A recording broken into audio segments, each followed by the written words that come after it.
Hvad var dit drømmejob, da du var 14 år gammel? Det var at blive hestetræner. Jeg tror, jeg havde lidt en drøm om at blive skuespiller, faktisk. Da jeg var 14 år, der tror jeg egentlig, mit absolutte drømmejob var at blive jordemor.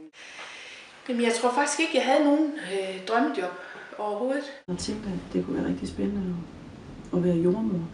Da jeg var helt ung, der ville jeg gerne være indretningsarkitekt, og det var også den uddannelse, jeg gik efter, og det var også det, jeg startede på. Jeg vil gerne være indretningsarkitekt. Damefrisør.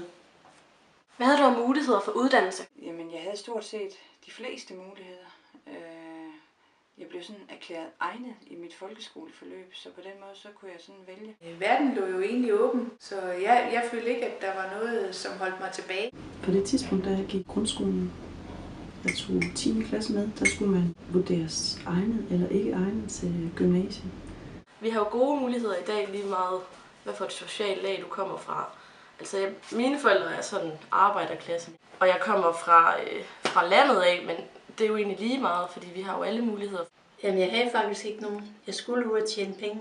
Altså, hvis jeg blev damefrisør, så kunne jeg ikke klare mig selv. Jeg havde alle muligheder. Der var ikke helt så mange uddannelsesmuligheder, som der er i dag. Påvirker dine forældre til din uddannelse?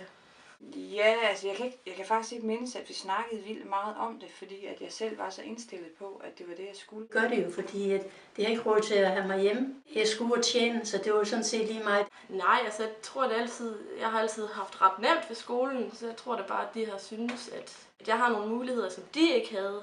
Nej, mine forældre påvirkede mig ikke. De synes, jeg skulle vælge det, jeg kunne tænke mig, men de har støttet mig i mit valg.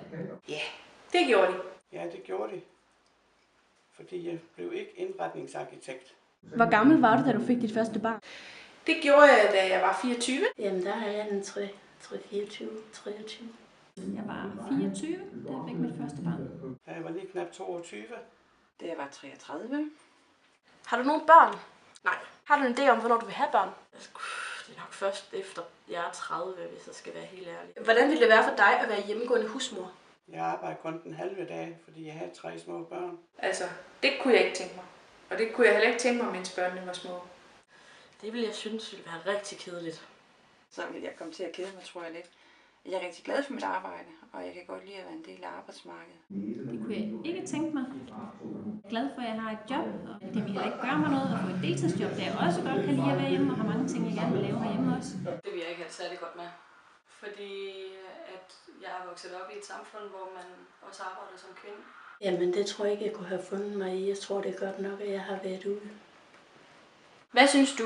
Uddannelse for børn eller børn for uddannelse? Det må være et individuelt valg. Børn først, uddannelse senere. Det kan sagtens lade sig gøre. Jamen, det synes jeg er svært at svare på. Jeg fik uddannelse først. Det gav god mening i mit liv. Jeg synes ikke, det skal gøres til noget problem, at man gerne vil have nogle børn, så man kan sagtens kombinere det. Man har jo set tilfælde, hvor at forældrene måske kører så meget et karriereræs, og så har de samtidig børn, og så børnene måske bliver lidt tilsidesat. Jeg synes helt klart uddannelse for børn. Sådan som man lever i det samfund her, der kan man slet ikke være til uden at have en uddannelse. Hvad mener du om, at kvinderne kommer på arbejdsmarkedet? Jamen altså, det er jo bare sådan, det skal være. Det er jo fantastisk.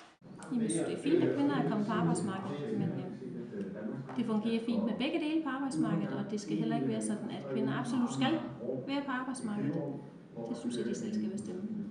Jamen, jeg synes, at det er interessant, og jeg synes måske også, det var på tide. Altså, jeg kan godt forstå, at der er nogle kvinder, der har stået og banket på for at komme ud og byde ind på arbejdsmarkedet.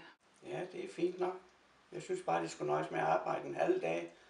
Eller også skulle manden kun arbejde en halv dag. Det synes jeg er mega godt. Og jeg kunne slet ikke tænke mig et arbejdsmarked uden kvinder. Jamen, jeg tror, det er godt nok.